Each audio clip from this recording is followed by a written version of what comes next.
Saudara, yang ingin saya bicarakan adalah berkaitan dengan terjadinya gelombang demokratisasi dan kita menjadi bagian di dalamnya, dan potensi pembalikan, yaitu menyurut, menurun, dan terbunuhnya demokrasi. Beberapa tahun terakhir, Indonesia mengalami banyak kemunduran. Gelombang sebaliknya dari demokrasi yang terjadi di banyak tempat. Dan saya yakin Indonesia akan jadi salah satu kasusnya. Di tahun 98 yang kita tentang adalah korupsi, kolusi, dan nepotisme. Dan apa yang kita lihat sekarang? Beberapa tahun terakhir adalah puncak terjadinya KKN. KKN kembali diundang masuk ketika kita menyebut diri demokrasi. Dalam demokrasi, kebebasan sakral. Tanpa kebebasan, demokrasi tidak mungkin ada. Kita sedang menghadapi ancaman kebebasan yang serius.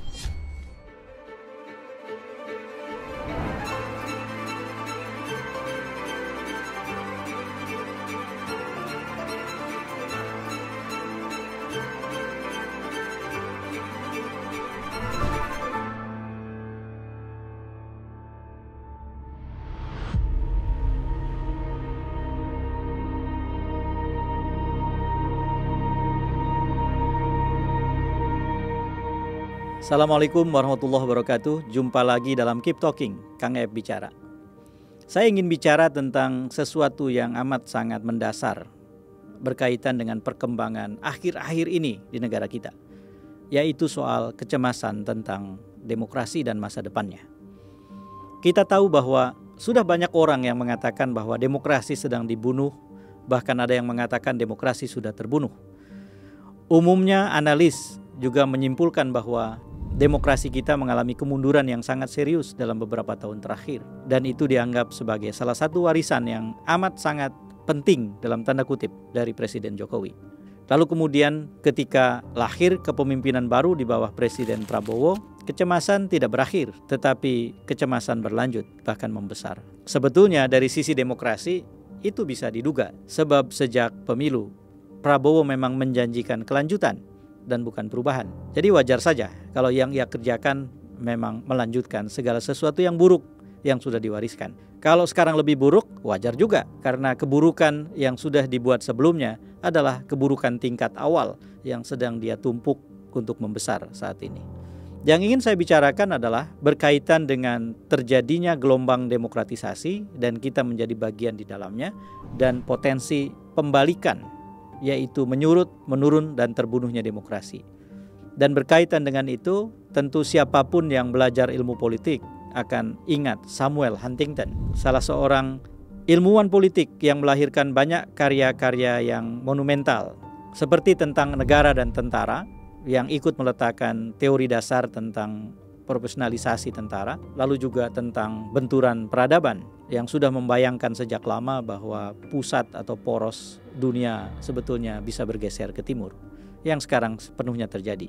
Dan salah satu buku yang legendaris yang diingat oleh banyak sekali pengkaji politik tentu saja adalah Gelombang Ketiga Demokratisasi di Penghujung Abad ke-20. Kira-kira itu judul dalam bahasa Indonesianya. Buku ini terbit pertama kali tahun 1991 dan langsung memancing perhatian serius di banyak tempat, menjadi pembahasan di berbagai kampus dan menjadi tema diskusi publik di mana-mana, dan tampil juga di media pada saat itu.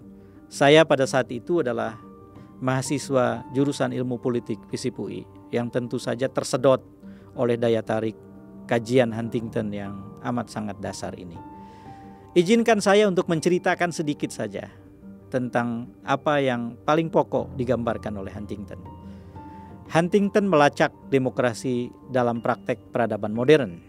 Lalu kemudian dia menemukan satu pola, bahwa ada masa di mana demokrasi mengalami pasang naik dan banyak negara menjalani demokratisasi dan kemudian menjadi demokratis. Tetapi selepas itu ada masa di mana terjadi penurunan, ketika demokrasi menyurut kualitasnya, menurun, bahkan kemudian terbunuh, digantikan oleh tipe rezim yang lain. Sebelum saya jauh, saya ingin juga tegaskan bahwa yang disebut tipe rezim di dalam ilmu politik itu ada 3. Demokrasi, otoritarianisme, dan totalitarianisme. Hanya 3 itu. Dan itu spektrum. Kebebasan ada di demokrasi. Ketidakbebasan yang paling amat sangat tegas ada di totalitarianisme. yang separuh-separuh bebas adanya di otoritarianisme. Pengadilan yang terbuka, transparan, adil ada di demokrasi. Ketiadaan pengadilan ada di totalitarianisme. Pengadilan pura-pura adanya di otoritarianisme, kurang lebih begitu. Lalu, sesuai dengan teorinya, Huntington menggambarkan selepas itu ada pembalikan. Dan pembalikan itu terjadi dari tahun 1922 sampai dengan 1942. Di ujung itulah masa-masa Perang Dunia Kedua, seperti kita tahu. Lalu kemudian, setelah itu, demokrasi mengalami pasang naik kembali. Huntington menyebutnya sebagai gelombang kedua demokratisasi yang terjadi dari tahun 1943 sampai dengan 1962. Di seputar terjadinya Perang Dunia Kedua, terutama setelah Perang Dunia Kedua sampai dengan masa di mana banyak sekali negara baru berkembang dan menyebut pembangunan sebagai azimat atau cara kerja pemerintahan di mana-mana. Tahun 60-an. Lalu kemudian kata Huntington setelah itu ada pembalikan. Dan pembalikan terjadi tahun 1958 sampai dengan tahun 1975. Salah satu bentuknya adalah di Amerika Latin misalnya terjadi banyak kudeta tentara. Saudara, selepas itulah terjadi gelombang ketiga demokratisasi kata Huntington. Dan itu dimulai tahun 1974. Dimulai di satu negara yang bernama Portugal. Ketika pada waktu itu tentara-tentara muda, perwira-perwira muda tidak puas dengan pemerintahan sipil, lalu kemudian mengadakan kudeta tentara, tetapi tentara tidak bercokol menetap dalam kekuasaan di Portugal. Lahirlah kemudian teori yang disebut sebagai peroksida. Tentara menjadi katalisator H2O2, yaitu zat yang mengubah, mentransisikan keadaan tidak demokratis menjadi demokratis, dan ketika sistem demokrasi terbangun, ia tidak ikut larut di dalam zat yang baru.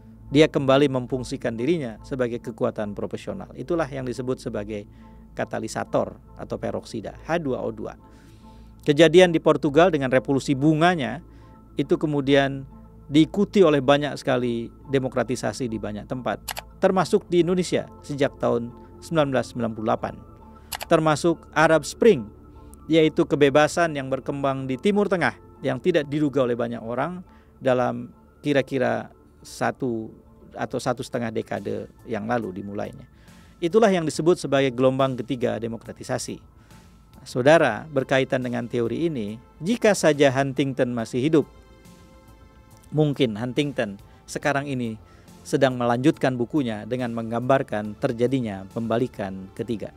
Gelombang sebaliknya dari demokrasi yang terjadi di banyak tempat. Dan saya yakin Indonesia akan jadi salah satu kasusnya. Beberapa tahun terakhir, Indonesia mengalami banyak kemunduran. Di tahun 98 yang kita tentang adalah korupsi, kolusi, dan nepotisme. Bahkan ada ketetapan MPR untuk menegaskan penentangan kita. Bahkan ada undang-undang untuk menegaskan penentangan kita. Dan dalam konteks itu, kita tahu bahwa kita mencita-citakan pemerintahan yang bersih dari korupsi, kolusi, dan nepotisme. Dan apa yang kita lihat sekarang? Beberapa tahun terakhir adalah puncak terjadinya KKN. KKN kembali diundang masuk ketika kita menyebut diri demokrasi. Dan itu artinya pembalikan dari demokrasi. Banyak juga cerita lain yang bisa kita perpanjang. Tetapi intinya adalah bahwa berbagai hal yang dalam demokrasi menjadi bagian yang tidak boleh dikompromikan, kita sekarang sudah mulai mengkompromikan.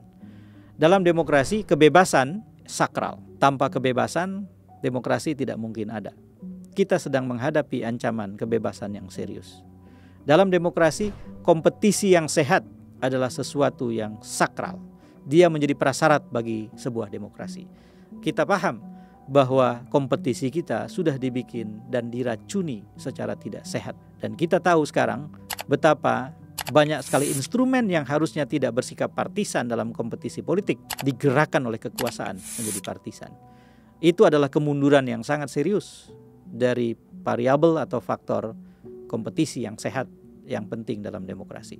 Demokrasi juga mensyaratkan partisipasi. Kita tahu bahwa dalam soal ini kita masih harus bersyukur bahwa partisipasi masih dibiarkan.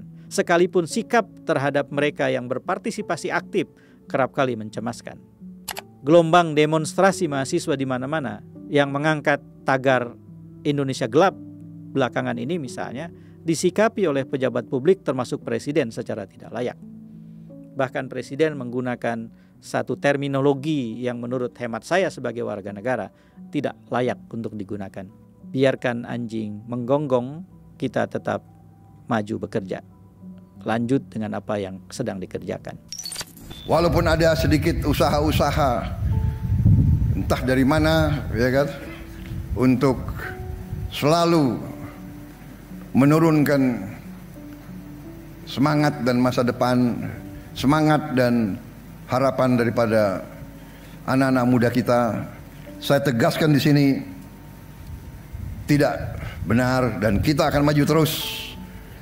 Biar anjing menggonggong, kita akan maju terus. Kita akan bangun masa depan yang gemilang. Itulah salah satu kemungkinan pencederaan partisipasi. Saya berharap bahwa apa yang terjadi belakangan ini terhadap partisipan, pelaku-pelaku partisipasi dari warga negara tidak berlanjut. Kekerasan berkembang di mana-mana dan mahasiswa disikapi oleh polisi dengan berlebihan. Bahkan korban berjatuhan karena sebab itu. Kita harus sadar bahwa itu adalah bentuk ancaman terhadap kelanjutan partisipasi. Dan itu bagian penting dari demokrasi. Demokrasi kita sudah mundur. Lalu kemudian demokrasi juga mengharuskan pejabat publik menjalankan prinsip mandat dan akuntabilitas publik. Kita tahu sekarang bahwa soal itu sedang jadi pertanyaan serius dan banyak orang yang tidak puas dengan kualitas mandat dan kualitas akuntabilitas publik. Dan di sisi yang lain akhirnya banyak orang merasa tidak terwakili.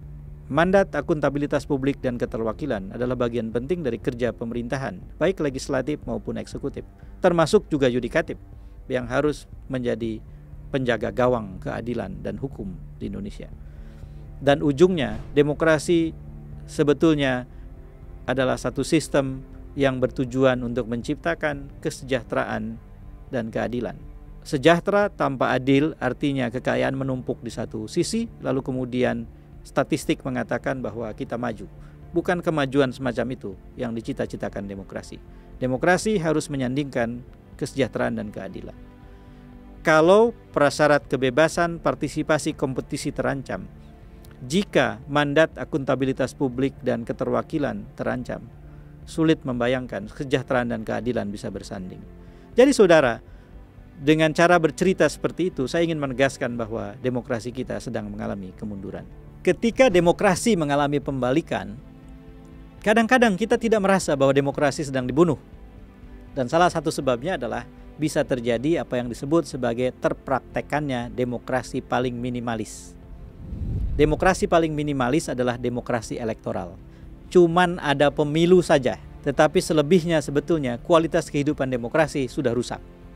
Pemilu akhirnya dipakai sebagai justifikasi, legitimasi oleh mereka yang bekerja melawan demokrasi untuk seolah-olah mendapatkan persetujuan rakyat.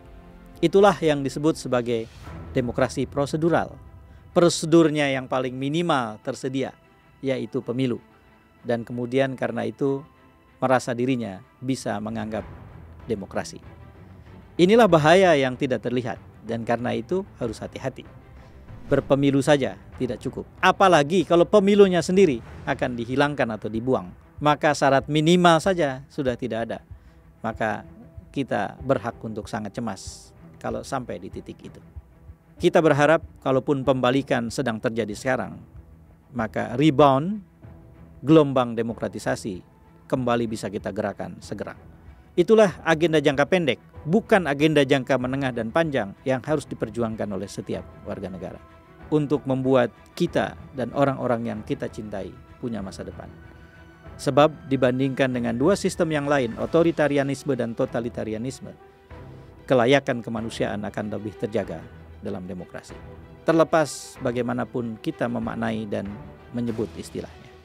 Saya F. Saifullah Fatah, wallahul muwafiq lakum ithoriq. Assalamualaikum warahmatullahi wabarakatuh.